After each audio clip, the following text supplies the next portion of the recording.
बदायूं के बरेली रोड पर global city नाम से जो कॉलोनी कट रही है उसका नाम तो ग्लोबल है, लेकिन यहाँ के काम और हरकतें एकदम लोकल और घटिया स्तर की हैं। सुना था यहाँ मकान लेना स्टेटस सिंबल है, लेकिन शहर के नामी व्यवसायी सोनू मनचंदा के साथ जो हुआ उसे देखकर तो लगता है कि यहाँ मकान नहीं मुसीबत खरीदी जाती है।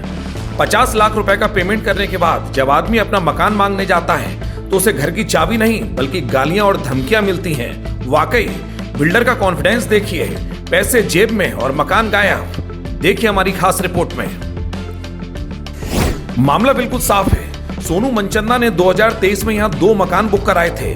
बैंक के जरिए पूरे 50 लाख रुपए भी भर दिए। आज 2026 चल रहा है, लेकिन साइट पर जाकर देखा तो क्या मिला? आलीशान घर की जगह सिर्फ कचरा, टूटी लकड़ियां और बुरादा।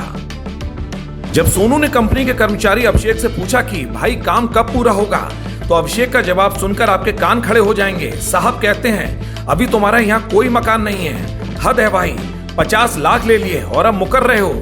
और जब सोनू ने यही बात कॉलोनी के व्हाट्सएप ग्रुप पर डाली तो कई और लोगों ने भी पोल खोल दी कि यहाँ कोई सुविधा नहीं है। बस सच बाहर आते ही कर्मचारी अभिषेक बौखला गया। उसने भी ग्रुप में सोनू को गंदी गंदी गालियां दी और जान से मारने की धमकी तक दे डाली। मतलब अब बिल्डर का कर्मचारी गुंडागर्दी करेगा और पैसे हड़पने के लिए धमकी देगा। क्या बदायूं में कानून का कोई डर नहीं बचा? सोनू मनचंदा ने रेरा, मुख्यमंत्री पोर्टल और सिविल लाइंस थाने में शिकायत कर दी है। अब देखना यह है कि पुलिस और प्रशासन इस 420 पर क्या एक्शन लेता है। क्या बिल्डर और उसके कर्मचारियों पर कार्रवाई होगी या फिर सोनू जैसे लोग अपनी ही कमाई के लिए कोर्ट कचहरी के चक्कर काटते रहेंगे? भैया, एक बदायूं में बरेली रोड पे ग्लोबल सिटी कॉलोनी बन रही है। वो लोग आए थे हमारे पास 2023 में, तो उन्होंने कहा था कि बहुत बढ़िया कॉलोनी बन रही है, तो इस बिहाफ पे हम लोगों ने भी वहाँ पे 2 मकान बुक कराए। उसके बाद भैया इन लोगों ने धीरे धीरे करके मैं 50% पेमेंट उसका मैं दे चुका हूँ बैंक के थ्रू। लेकिन सर उन लोगों ने आज तक अभी तक जो मूलभूत सुविधाएं होती हैं उन सुविधाओं के नाम पे जीरो। अगर हम वहाँ रहने भी जाएं तो कैसे रहें? और मेरे ऊपर पेमेंट का प्रेशर बनाया जा रहा है कि पेमेंट करिए। मैं अभी संडे को गया भी था, तो वहाँ पे मेरे साथ इन्होंने, जब मैंने अपनी ये बात रखी तो मेरे पे पेमेंट का प्रेशर बनाया गया और मुझसे गाली गलौज से बात करी। फिर मैंने अपना ये बात अपनी ग्रुप में भी रखी थी, तो उन बंदों ने ग्रुप में भी मुझे गाली लिखी।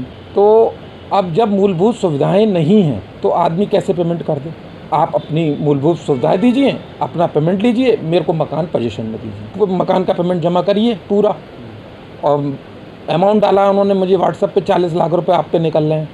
ग्राउंड फ्लोर और फर्स्ट फ्लोर के ऊपर बाउंड्री खड़ी हुई है, लिंटर विंटर कुछ नहीं। ये 420 ही कहोगे? जब इतना बड़ा नाम लेके आप चल रहे हो और मूलभूत सुविधाएं नहीं दे रहे हो तो ये 420 ही कहलाई जाएगी ना। हाँ, मैंने रेरा में कंप्लेंट करी है, मैंने मुख्यमंत्री पोर्टल पे भी डाल दी है शिकायत, और मैंने थाना सिविल लाइंस में भी तहरीर दी है। मैं क्या चाहता हूँ, मुझसे जिस तरीके से उन्होंने व्हाट्सएप पे और उन्होंने मुझ पे गाली गलौज लिखी है, मैं न्याय चाहूँगा। मेरी मार्केट वैल्यू खराब हुई ना। सोनू मनचंदा की ये दास्तान तो सिर्फ एक बानगी है। प्रशासन को अब इन तीखे सवालों का जवाब देना ही होगा। सवाल नंबर 1, 50 लाख रुपए बैंक के जरिए लेने के बाद कंपनी का कर्मचारी ये कहने की हिम्मत कैसे कर रहा है कि यहाँ आपका कोई मकान नहीं है? क्या ये सीधी सीधी 420 नहीं है?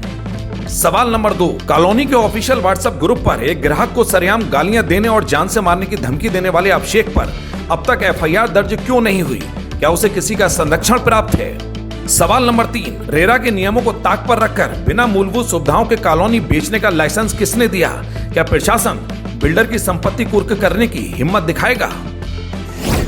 सोनू मनचंदा ने मेहनत का पैसा दिया है, कोई भीख नहीं मांगी है।